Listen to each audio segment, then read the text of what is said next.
Welcome to Car Comparers. Today we'll be comparing the all-new Elantra versus the Audi A3. So why are we even comparing these two cars? For starters, the Elantra does look like an Audi, but that's not the only reason why we are comparing these two cars. The reason why we made this comparison is to see how far the Hyundai Elantra and with it the entire C segment has progressed compared to the entry-level so-called luxury cars sold in the country today.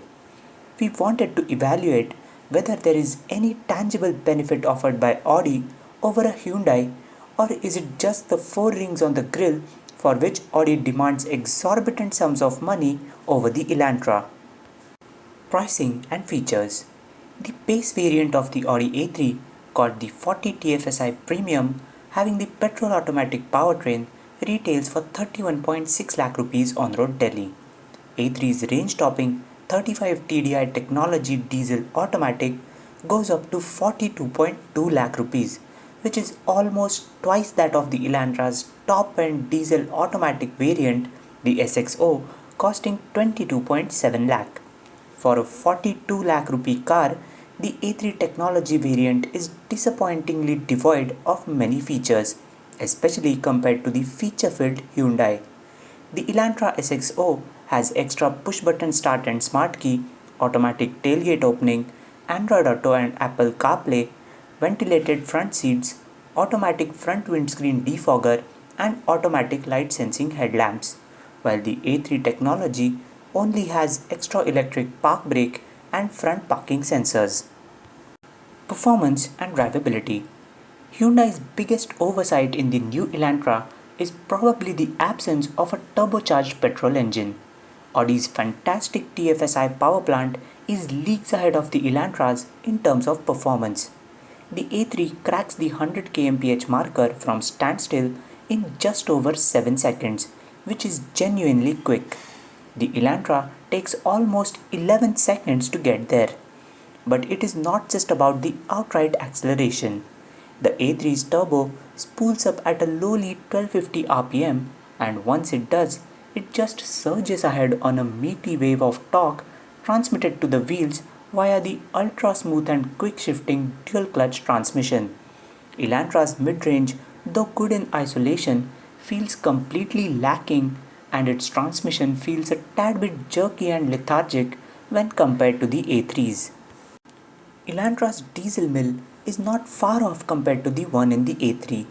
The A3 is still comprehensively superior than the Elantra in terms of drivability as well as outright performance, but by a fairly small margin. However, in terms of refinement, both cars are simply impossible to fault. Diesel clatter is non-existent at idle, and even on revving hard, their engines never feel excessively harsh or noisy. Even the road noise, tire noise, and wind noise have been strictly prohibited from entering the cabin. Space and comfort. The Audi A3 has an unexpectedly cramped cabin. Rear seat simply doesn't have enough knee room and headroom even for normal-sized adults.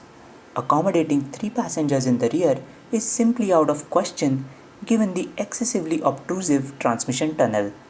It is so cramped in fact that even the sub 4 meter sedans like Amaze, Accent, Aspire have more room inside their cabins than the Audi A3 does. Even its 425-liter boot is roughly the same size as an Amaze or an Accent. The Elantra's cabin, in contrast, feels like a welcome relief after the A3.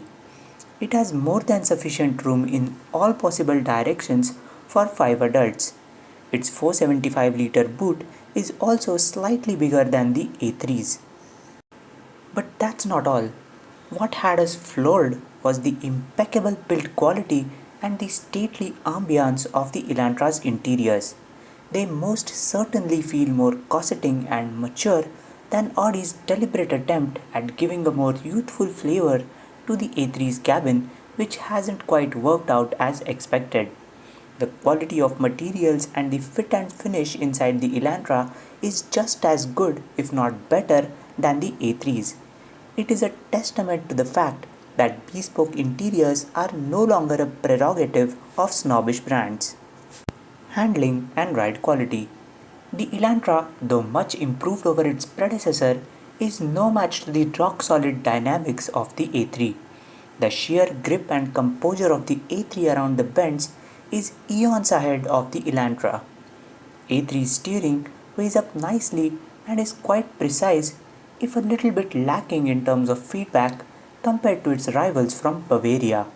However, it is still way better than the over-assisted steering setup found on the Elantra. The A3's 17-inch rims and stiff suspension setup don't help its cause over the pothole-riddled Indian roads. There is a stiff edge to its ride, especially at low speeds, causing sharp undulations to be felt inside the cabin. The Elantra, in contrast, flattens the bumps and ruts with far more ease and composure, and yet doesn't feel excessively soft or wallowy like its stablemates. Fuel efficiency.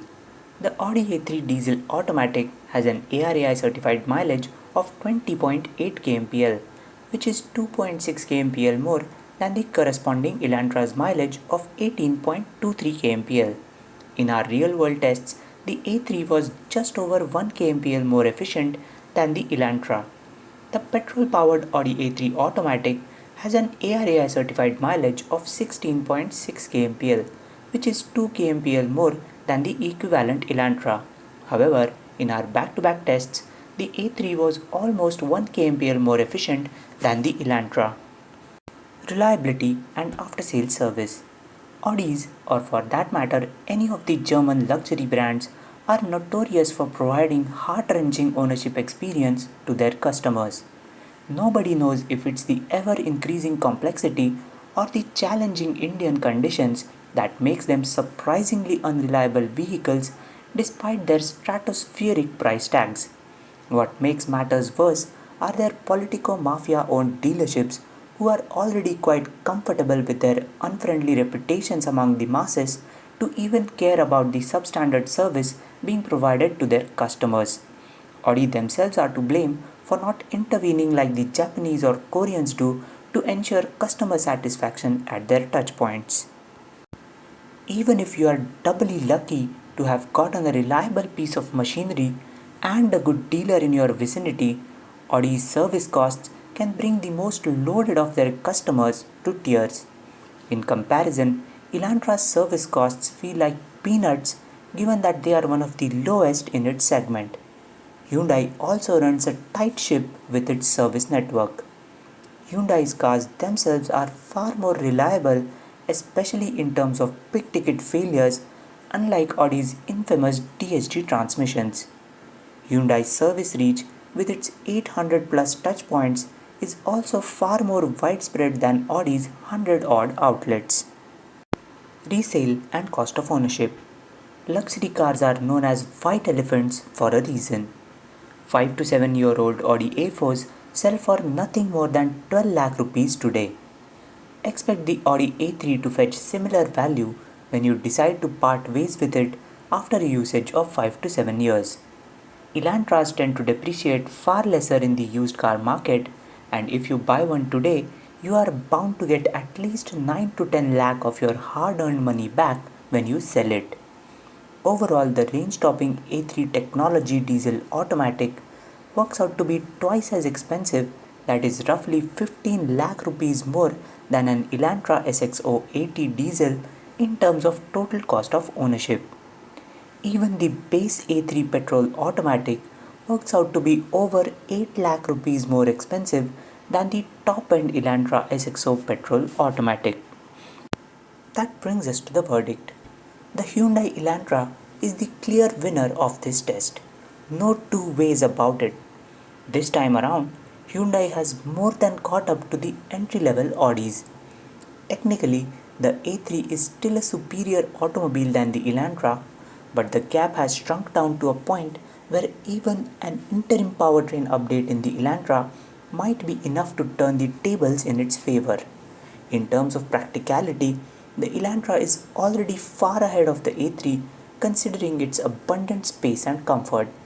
Amazingly, the Elantra is no less competent than an A3 in terms of refinement, build quality and gadgetry either, which were supposed to be those sacrosanct areas in which pretentious brands like Audi would always have an advantage over the run-of-the-mill brands like Hyundai.